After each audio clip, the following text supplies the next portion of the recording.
Summer Game Fest. Jeff Keighley saw everyone fleeing from E3 and thought, I'm gonna make my own video games press conference. They opened up the show with LEGO Horizon Adventures, which looks very silly, much like all the other LEGO games. I don't get why anyone would want to play this instead of a proper Horizon Zero Dawn game, or instead of a standalone LEGO game. I feel like both of those things would be better on their own. This just sort of looks like a watered down middle ground that I can't imagine a ton of people being interested in, but there are a ton of PlayStation fans, a ton of Horizon Zero Dawn fans, and LEGO is one of the most popular IPs on the planet, so I'm sure there will be a number of people buying this. I probably won't be one of them. I liked Horizon Zero Dawn, but LEGO games just typically don't really do it for me. Quidditch Champions. I thought Hogwarts Legacy was a pretty good game, very well made, it looked nice, it was polished, it was pretty fun to play, but it also fell victim to a ton of the AAA cliches. Open world survival, crafting, huge focus on realism as far as the graphics go. This looks more colorful, but I'm not a huge fan of the art style. Did Hogwarts Legacy have Quidditch in it? I know you could fly a broom around. But did it have Quidditch? The thing with these Quidditch games, there was one back in the early 2000s called Quidditch World Cup, but I didn't understand why it existed because you could already play Quidditch within the other Harry Potter games. I feel like they don't really need to be their own standalone thing. Just stick it inside of another Harry Potter game. I don't know why anyone would pay $60 for this when they could get a huge, expansive, narrative-driven single-player game, potentially with multiplayer elements in it already, rather than just this standalone sports game. But I've never been big on sports games, so I'm clearly just not the intended audience for this. A game I am the intended audience for is Dragon Ball Sparking Zero. Those who have been subscribed to the channel for a long time will know that I'm a huge Dragon Ball fan. I love Dragon Ball, Dragon Ball Z. A lot of the Dragon Ball Z video games are fantastic. I love Budokai, loved the Tenkaichi trilogy, so I'm very excited that we're finally getting a Tenkaichi 4. That being said, I haven't spent a whole lot of time looking at the trailers for this game. There's only so much you can do with this formula. I already know I'm gonna get it. I know I'm gonna enjoy it to some extent, so I don't want to spoil the whole thing for myself ahead of time. I know they're gonna retread the same storyline from Dragon Ball Z over again, but this one's gonna have elements from Dragon Ball Super in it, so that's new and exciting. The animation looks great, the graphics look fantastic, but it's really hard to judge the gameplay until you actually get your hands on a controller for a game like this. So when it comes out, I'll definitely buy it. I'll definitely try it out, let you guys know how it is. Either way, I'm looking forward to it. Should be a good time.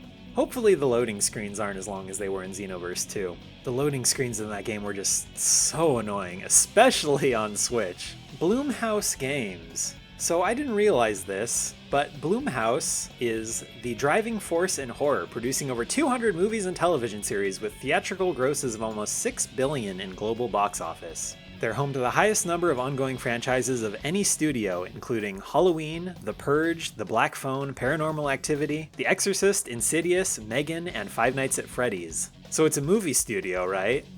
But now they're making video games, I guess? So if you go to their website now, they've already got all these games in development. We've got Fear the Spotlight, Crystal Theater of Idols, Grave Seasons, Project C, Sleep Awake, The Simulation. The cool thing about this is they said there's a horror game for everyone. These are all different types of horror games. I'm usually not big on horror, but I have liked a few over the years. I thought Five Nights at Freddy's was really interesting when it first came out, before all of the countless sequels and spin-offs were a thing. Back when there was still a little bit of mystery behind it. Just from these screenshots alone, I would say The Simulation looks the most interesting to me. All these other ones just look like typical slashy, violent horror games. But this one looks a bit more psychological, like it might have some more interesting concepts in it, but we'll see.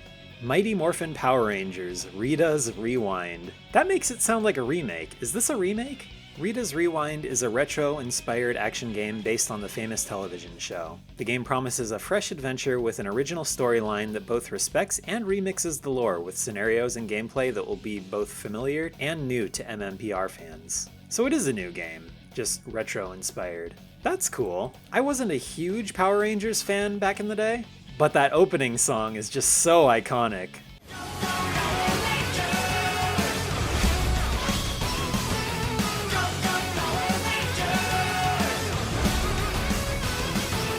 so nostalgic, even to this day. I love hearing that remix.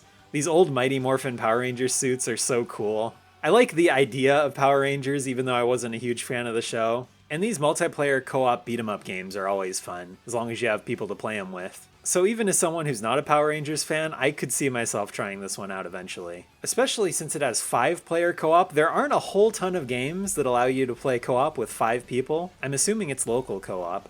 I could see myself sitting down with 4 other people eventually and trying this one out, provided the other 4 people are as interested in weird, nerdy retro games as I am, which I suppose isn't likely, but whatever, on to the next game. Wanderstop. I absolutely loved the Stanley Parable. I enjoyed the beginner's guide too, so I've been waiting for their next game. They make this look like one of those cozy farming life simulation games. It looks like your pretty standard indie affair from the first half of the game, but then they start getting a little weird with it. The main character starts freaking out, hinting at some subversive twist that happens later in the game. Jeff even confirms that right after the trailer, which makes sense coming from the Stanley Parable dev. The interesting thing is the entire trailer has voice acting, right? But when they show this one guy talking, there's a text box and no voice. Just the text shows up on screen. So is this game gonna have partial voice acting? Is that part of the twist? Are they gonna make it look like the game doesn't have voice acting and then the second half of the game does? I don't know. I'm really excited for this one. I can't wait to see what kind of twists and turns are gonna be in Wanderstop. Next up is the highlight of the show for me, Sonic X Shadow Generations. We already knew about this game, so there wasn't a whole lot new here, but they did confirm that there's going to be a modern Kingdom Valley stage in this game, which is fantastic. I always thought it was a shame that Crisis City was the only Sonic 06 stage in Sonic Generations, because even though Sonic 06 wasn't a great game, it had some really cool looking stages, especially Kingdom Valley. So to be able to play through this stage again in a more modern Sonic game, with updated visuals and gameplay mechanics, especially one that we already know is good, Sonic Generations was a fantastic game, so I'm really looking forward to playing through Kingdom Valley. Hopefully you can play it as both Sonic and Shadow, maybe Classic Sonic too, if you get to play the level as all 3 of them. Oh man, I'm really looking forward to it. Could be a lot of fun. And then the other thing is, if you get this digital deluxe edition, you get the Terios skin. For those who don't know, this is the beta design for Shadow the Hedgehog. I didn't know he had a name. I thought he was just Beta Shadow the Hedgehog. We didn't think we'd ever see this character again. He was just a prototype design for Shadow. That's funny. I guess now Shadow has 2 official prototypes. You can also get the Sonic Adventure Legacy skin. They're just skins, so it's not too exciting, but it is very interesting that they're bringing this design back officially. That means we could see this guy in the comics, he could show up in future games, who knows? Very interesting little nod to the fan base. You know how I said earlier that Power Rangers game would be fun if I could actually get a group of friends together to play it with me? That's how I feel about this Party Animals game too. It looks fun, it looks goofy, it looks silly, has some fun and interesting mechanics. I think it would be a lot of fun to mess around in with other friends, but it looks very multiplayer focused. I don't think you'd have a lot of fun with a game like this with just one person, if it's even playable single player. So I'm kind of interested in this, if I could actually get a group of friends together. If not, oh well, I guess. Skate. Remember Skate? The open world skating game? I guess they're still making that. I've always wanted to play more skateboarding games. I loved the skateboarding levels in Spyro Year of the Dragon, but I never played much of the Tony Hawk Pro Skater games for whatever reason. And I do like the idea of open world games. When they're done right, I do love open world environments. So this could be fun. I'd like to try this game out eventually. It still amazes me that Palworld got as big as it did in such a short amount of time, and then everyone just completely stopped talking about it. I know there wasn't a ton of content in it because it was still early access, but this game sold like a bajillion copies in its first week. So naturally they're making new content for it, and that's cool. I'm glad Palworld fans have something to look forward to. I played a little bit of it, and I wasn't very impressed with what I played. I felt like it had too much of an emphasis on gathering resources and crafting, rather than going on an adventure with your little monster buddies. I'm definitely looking a lot more forward to Pokemon Legends ZA. It did bug me how hand-holdy Pokemon Legends Arceus was, but once you get through all of the tutorial stuff in Pokemon Legends Arceus, I feel like it's a fantastic game, and Palworld can't come even close to that, at least from what I've played. Maybe I need to give it another shot.